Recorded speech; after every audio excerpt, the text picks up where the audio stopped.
Hi guys, Chris Watts, third story. Just a few sorries.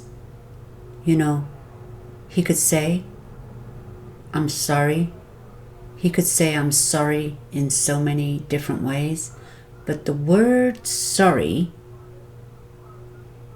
and asking for forgiveness for what he has done to others is a little too hard for him to speak the words.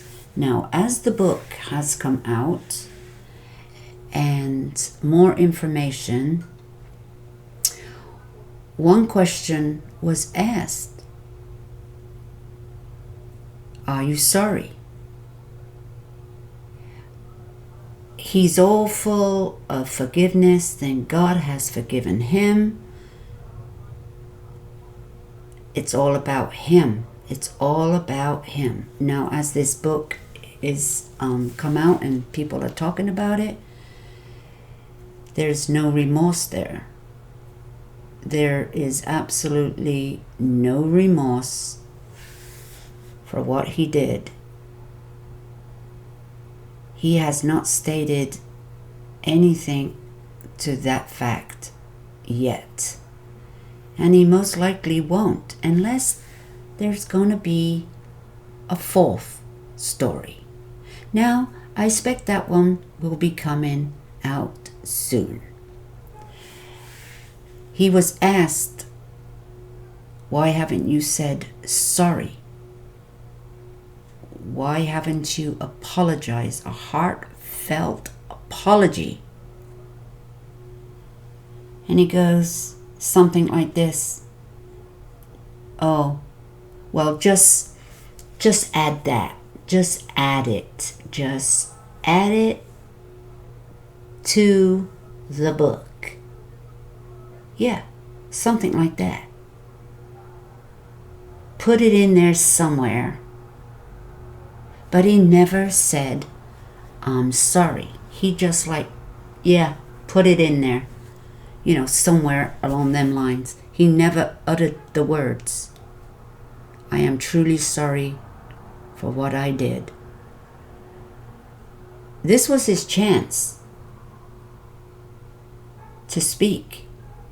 And all he is talking about is his own feelings and his love. His love, not for anybody really, if you ask me, but only one particular person, and we all know who that is. And that's all he talked about. And about himself. Oh yeah. And what about the craziness happening in her apartment?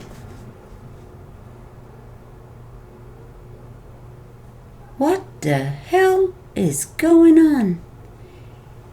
Talking about, I don't know if it's witchcraft or meddling in some crazy evil stuff. And when he had to save her, remember the comment he made when he had to save her from jumping off the balcony or something like that? He had to bring her back in, get her back down there. What were they dabbling in? Some evil stuff? Now, there might have been some usage of drugs going on. Hallucinations? What were they doing? Because now he's like pointing the finger at something was going on in that apartment, of NK's apartment. Now, I think this man's losing the plot. I really do. And it's only been a year. It's only been just over a year, and he's already gone insane. Or has he? Well, I think as the years go by, he will be totally, mentally gone. Now, this is all about sorry. I'm sorry. I'm sorry for this. I'm sorry for that. And he's not one bit sorry. Only for himself. Because that's all he talks about. He talked about getting out. He talked about he will do good in the world.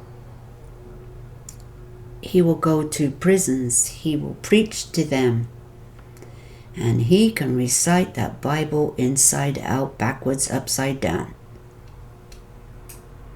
But there is no sorry. There is no apology. And there is no remorse. And we probably will never get that. And he made a statement.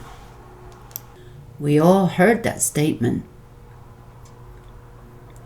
Where, number one, when he put them in the tanks, it was so easy to do. Just put your foot on their head and plonk, they went in the tank. That was so easy.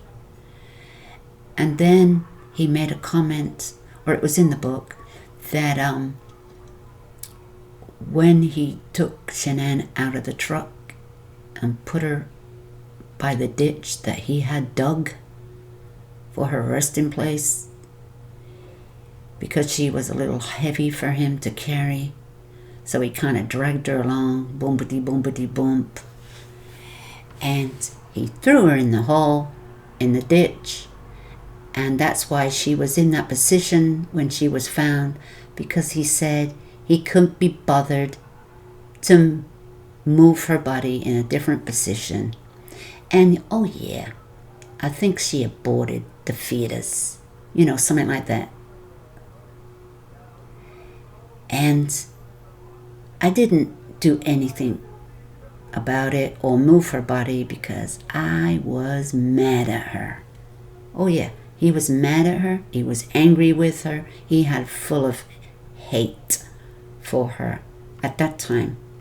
And for a long time, probably. We don't know how much time he's been feeling like this, because he's never going to admit it. Like he says, he's going to take it to his grave. Whatever is the truth.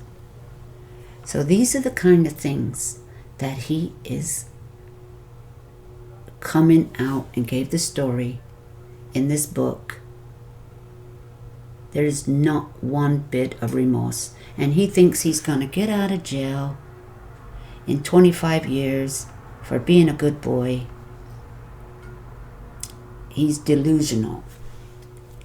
We know that he lives on some cloud somewhere. We don't know where he is right now. He talks about other prisons letting out murderers for doing this and doing that. And he thinks that's going to happen to him one day. He thinks he's never going to spend the rest of his life in prison now. Now, I don't know who has put these thoughts into his head, but you can be religious all you like, and you can turn to God. But God is not going to release you of your burden for what you have done. Because number one, God says, forgive. But he has never said sorry.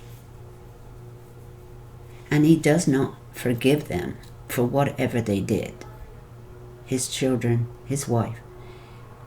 He has not forgiven them for whatever they did, messed his life up, whatever's in his head.